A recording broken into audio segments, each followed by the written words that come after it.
በቅርቡ ደግሞ ወጣት ሰለሞን ግርማ በአድዋ ተራሮች ላይ በትላልቅ ፊደሎች በአማርኛና በእንግሊዘኛ አድዋ የሚል ጽሑፍ ለማስቀመጥ ፕሮጀክት ቀርጾ በመንቀሳቀስ ላይ ይገኛል። ዛሬ 2 ዓመት አካባቢ ነበር ሐሳቡን ያመነጨው። ትልልቅ ታሪክ የሰሩ ጀግኖች የጀግንነታቸው ልክ የታወቀበት ቦታ ኢትዮጵያኖች ራሳችን ኢትዮጵያኖች ጀግኖች ናቸው እኮ ሲባል ይሄ የልባቸው ጥንካሬ የተለካበት ቦታ ነው። ትልልቅ ሰዎች የቆሙበት ቦታ ነው እና ያን ካየሁኝ በኋላ ፎቶ መነሳት ፈለኩ።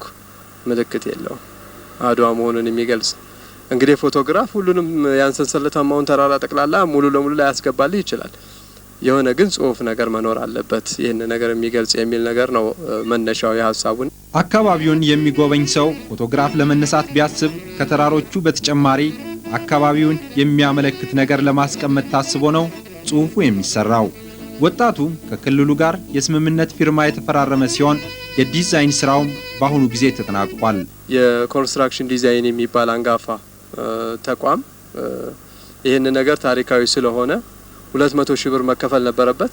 ነገር ግን በነጻ ሰርተን እናስረክባለን በማለት ገላገለኝ። ትልቅ አቺቭመንት ነው። ፕሮጀክቱን ተግባራዊ ለማድረግ የተለያዩ አካላት ድጋፍ በማድረግ ላይ ሲሆኑ የክልሉ ድጋፍም አበረታች መሆኑን ነው ወጣቱ የሚናገረው። የሚኒስቴር መስሪያ ቤቱም አምባሳደር ማህሙድ ድሪር ስፔሻሊ በግላቸው በጣም በሐሳብ ይደግፉ ነበረ። መጨረሻ ላይ የክቡር ፕሬዝዳንት ግርማ ወልደ ጊዮርጊስ የዚህ ፕሮጀክት የበላይ ጠባቂ እንዲሆኑ ለን ጥያቄ አቅርበን እሳቸውም ፈቃደኛ ሆነው አብረን መስራት ቻሉ።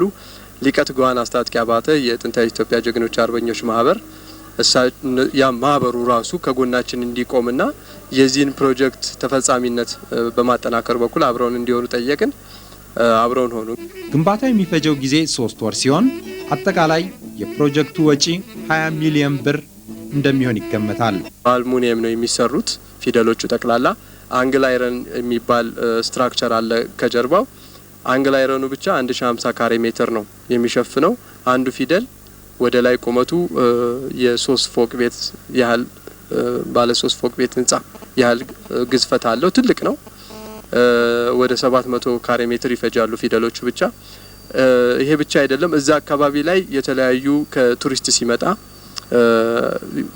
እንግዲህ ሲመጣ አብሮ እዛ የሚያርፍበት ቦታ የሚያየው ነገር እነዚህን ለማመቻቸትም ጭምር ነው ይሄንን ባጀት ያዝ ነው። ይህን ትልቅ ዓላማ የሰነቀው ፕሮጀክት የአድዋን ተራሮችና ታሪካዊ ዋጋቸውን በእጅጉ ያጎላዋል። ይህ ትውልድ ሊያከናውነው ከሚገባው አንዱ የከበረ ተግባር ስለሚሆን የሀገራችንን ገጽታ ለመቀየር ሁሉም የበኩሉን አስተዋጽኦ ማበርከት ይጠበቅበታል። ቱሪዝም ገንዘብ ማስገኘት ብቻ አይደለም፣ የሀገሪቷን ኢሜጅም ወደ አንድ ደረጃ ከፍ ያደርገዋል። ይሄ ደግሞ ትልቅ ኢሜጅ ነው የሚፈጥርልን። አክሱም የራሱ ድርሻ አለው፣ ላሊበላ የራሱ ድርሻ አለው፣ አድዋ ደግሞ የራሱ ድርሻ አለው፣ ጎላ ያለ ድርሻ። ስለዚህ እነዚህ ጠቀሜታዎች አሉት ብለን እናስባለን።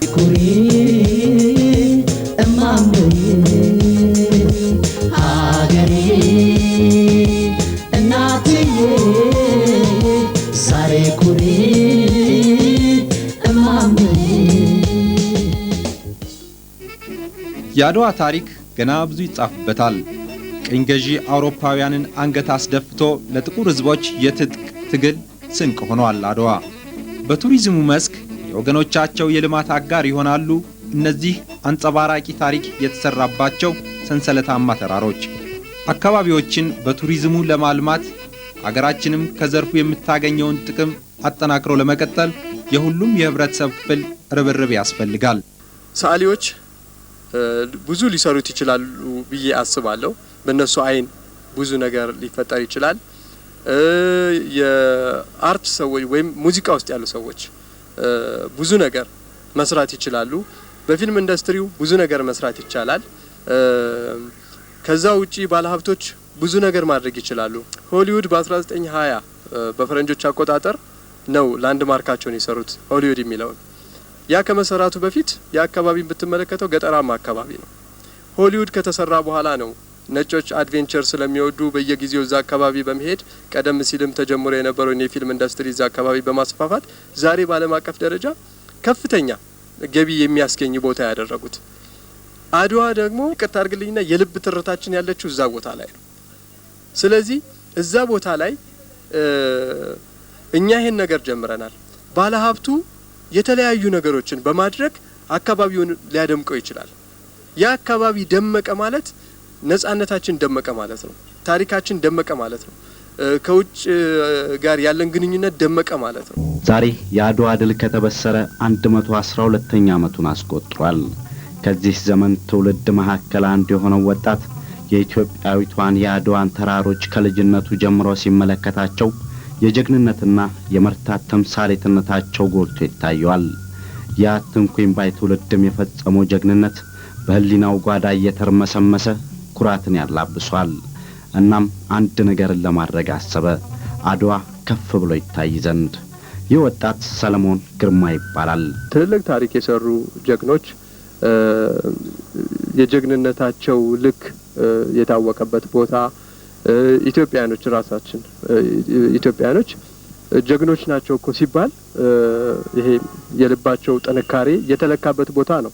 ትልቅ ሰዎች የቆሙበት ቦታ ነው እና ያን ካየሁኝ በኋላ ፎቶ መነሳት ፈለኩ። ምልክት የለውም አድዋ መሆኑን የሚገልጽ።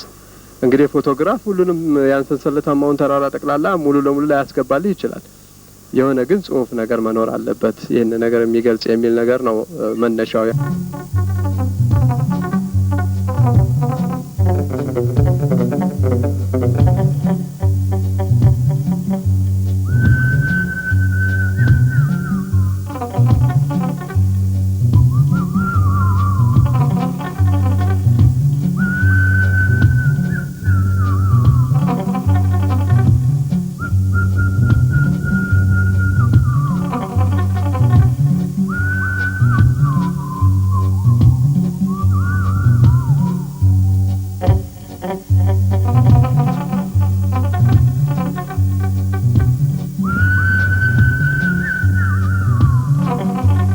እንግዲህ ለወደፊት ይህ የምትመለከቱት ምልክት የአድዋን ምድር ከርቀት ለሚያው ሰው ሁሉ ጎልቶ እንዲታይ ያደርጋል በማለት ወጣቱ ሐሳቡን አቀረበ።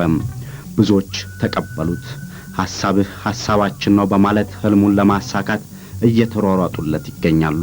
ሚኒስቴር መስሪያ ቤቱም አምባሳደር መሐሙድ ድሪር ስፔሻሊ በግላቸው በጣም በሐሳብ ይደግፉ ነበረ።